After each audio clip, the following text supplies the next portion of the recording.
Assalamualaikum warahmatullahi wabarakatuh dan salam sejahtera untuk kita semua. Kembali lagi bersama dengan Ibu Milawati. Senang sekali rasanya bisa berjumpa kembali dengan anak-anakku.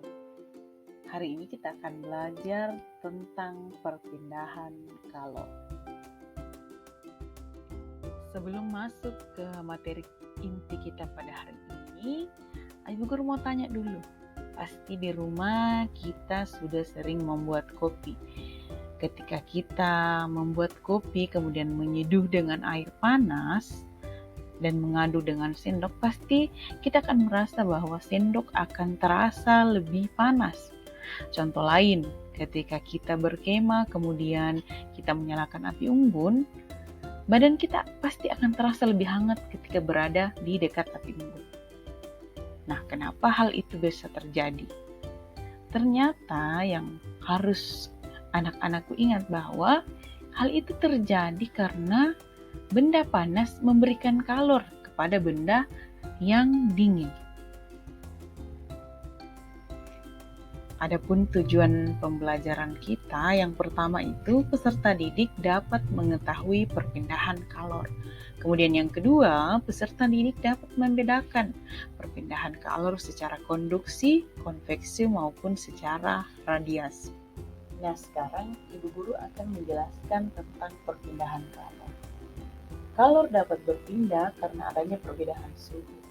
Kalor pada suatu benda dapat berpindah dari suatu benda yang suhunya tinggi ke benda lain yang suhunya rendah.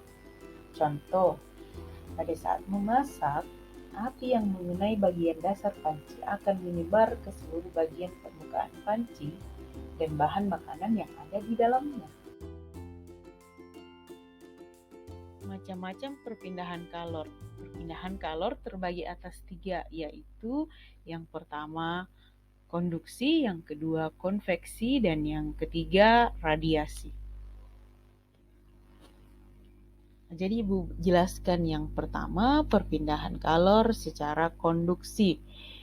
Konduksi atau hantaran merupakan salah satu cara perpindahan kalor melalui suatu perantara zat tanpa disertai perpindahan bagian-bagian dari zat itu.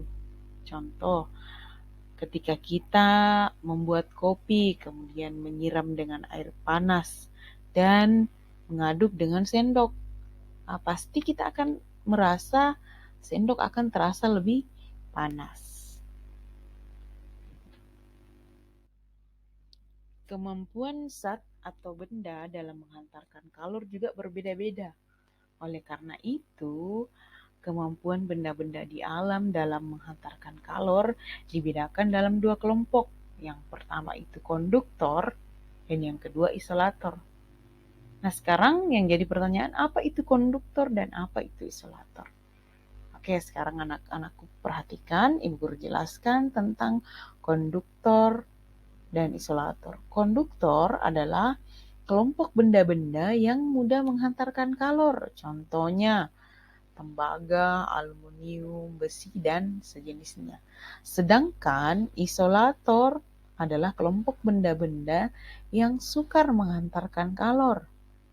Contoh isolator ialah yang pertama kayu, karet, maupun plastik. Perpindahan kalor yang kedua yaitu konveksi. Nah, sekarang apa sih bedanya konveksi dan konduksi?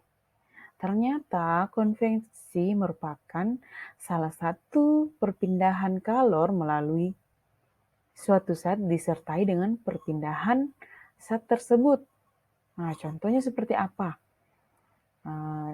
Ketika kita memasak air, kemudian air sudah mulai mendidih. Oh, ternyata ada gelembung-gelembung.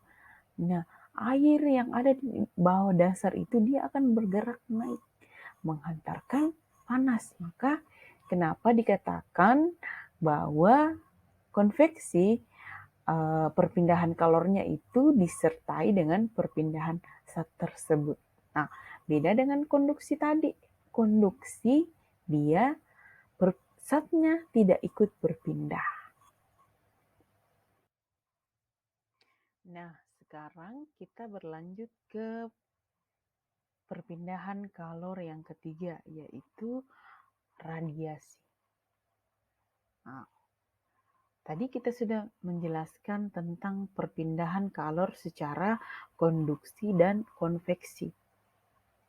Nah, apa sih bedanya ini radiasi dengan yang perpindahan kalor konduksi dan konveksi? Ternyata radiasi proses perpindahan kalor yang terjadi dalam bentuk perambatan gelombang elektromagnetik tanpa memerlukan adanya zat perantara. Tadi konduksi dan konveksi itu dia butuh zat perantara. Sedangkan radiasi dia tidak memerlukan adanya zat perantara. Contoh, tadi di awal saya sudah menjelaskan tentang ketika kita berkemah, kemudian kita membuat api unggun, ternyata badan kita terasa hangat ketika dekat dengan api unggun. Ternyata itu adalah perpindahan kalor secara radiasi. Nah, sama seperti dengan contoh yang Ibu perlihatkan. Di situ ada anak-anak yang sedang berada dekat api. Itu mungkin dia sedang menghangatkan diri. Contoh lainnya itu juga ketika ibunya atau kakaknya sedang menjemur pakaian di rumah.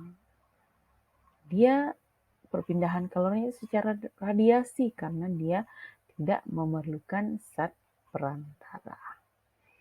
Jadi sinar matahari yang langsung mengenai pakaian sehingga pakaiannya bisa kering.